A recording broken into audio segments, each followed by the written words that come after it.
இந்தியாவுக்கு ஒரு ஆபத்து என்று சொன்னால் கூட ரஷ்யா கூட போகாது என்று வெனிசுலாவின் நிலையை பார்த்தால் அனைவருக்கும் புரியும். சீனாவும் போகவில்லை, ரஷ்யாவும் போகவில்லை. ஏன் போகவில்லை, எதற்காக போகவில்லை என்பதையும் நாங்கள் உங்களோடு பகிர்ந்து கொள்கிறோம். அதற்கு பின்னதாக இலங்கைக்குள் வருகிறோம். த வாஷிங்டன் போஸ்ட் ஒரு செய்தியை வெளியிட்டிருக்கின்றது. அந்த செய்தியிலே மதுரோ, அதாவது வெனிசுலாவினுடைய ஜனாதிபதி தொடர்பில் ஒரு கருத்து வெளியிடப்பட்டிருக்கின்றது. அக்டோபர் மாத இறுதியில் சீனா மற்றும் ரஷ்யாவிடம் ராணுவ உதவியை கோரியிருக்கின்றார். அதாவது வெனிசுலாவினுடைய ஜனாதிபதி ராணுவ உதவியை கோரியிருக்கிறார். ரஷ்ய ஊடகங்களின் தகவலின்படி ரஷ்யாவினுடைய துணை வெளியுறவுத்துறை அமைச்சர் ஒரு கருத்தை கூறியிருக்கிறார். உண்மையில் வேடிக்கையாக இருக்கிறது. வெனிசுலா எங்களுக்கு ஆதரவளிப்பதை போல நாங்களும் வெனிசுலாவுக்கு ஆதரவளிக்கிறோம், அதனோடு நிறுத்திக் கொள்கிறோம். அதற்கு அப்பால் எல்லாம் நாங்கள் செல்ல விரும்பவில்லை. நெருக்கடியை மேலும் அதிகரிக்க வேண்டாம் என்று ட்ரம்ப் நிர்வாகத்திடம் ரஷ்யா அது வளமையாக ராஜேந்திர ரீதியாக கைது பிழை என்று கூட அறிக்கை வெளியிடவில்லை. இத்தவரைக்கும் ஒரு மிக முக்கியமான நாடுகள் எதுவும். அமெரிக்க எண்ணெய் கப்பலை கைப்பற்றிய பிறகு மதுரோவை தொலைபேசியில் ரஷ்ய அதிபர் விளாடிமிர் புட்டின் பேசி தனது ஆதரவை தெரிவித்ததாகவும் அவர் கூறியிருக்கிறார்.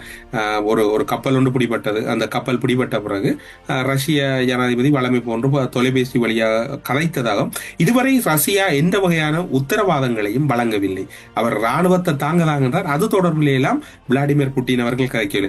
ரஷ்யாவை போலவே சீனாவும் ஒரு விடயத்தை கையாளுகிறது. வெனிசுலா ராணுவ ரீதியாக பலப்படுத்துவதற்கான எந்த அறிகுறியும் காட்டவில்லை. ராணுவத்தை வெனிசுலா ஜனாதிபதி கேட்கிறார் கடந்த வருடத்திலேயே, எனக்கு கொஞ்சம் ராணுவம் தாங்க, என்ன காப்பா. அவர்கள் அதுகளில் ஈடுபாடு இல்லை. உங்களுக்கும் எங்களுக்கும் உறவு, நீங்களும் பழகுங்க நாங்களும் பழகுங்க. வெனிசுலாவோட ரஷ்யாவும் சீனாவும் இருந்திருக்கிறாங்க. அதனோட சீனா இன்னும் ஒரு ஆலோசனை சொல்லி இருக்குது.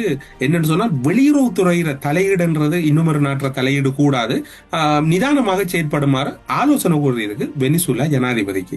சீனாவை பொறுத்தவரையில் மதுரோவை வெளிப்படையாக ஆதரவு அளிப்பது சீனா மற்றும் அமெரிக்கா இடையிலான சமீபத்திய ராஜதந்திர முன்னேற்றத்துக்கு ஆபத்தாகும். வெளிப்படையாக கருத்து கூறினா அமெரிக்கா எங்கேயாவது மிகவும் இறுக்க பிடித்து விடுவார்கள் என்பதனால் அதிலிருந்து நழுவி கொள்கிறார்கள். சீனாவுடன் பெரிதாக ஒன்றும் கிடையாது என்று ஒட்டுமொத்தமா நம்பி இருக்கிறார் வெனிசுலா ஜனாதிபதி. கிடைக்கும் என்று இருந்த சூழ்நிலையில் எல்லாவற்றையும் எடுத்த பின்னர் அதிலிருந்து சீனாவும் கைகளை விட்டது.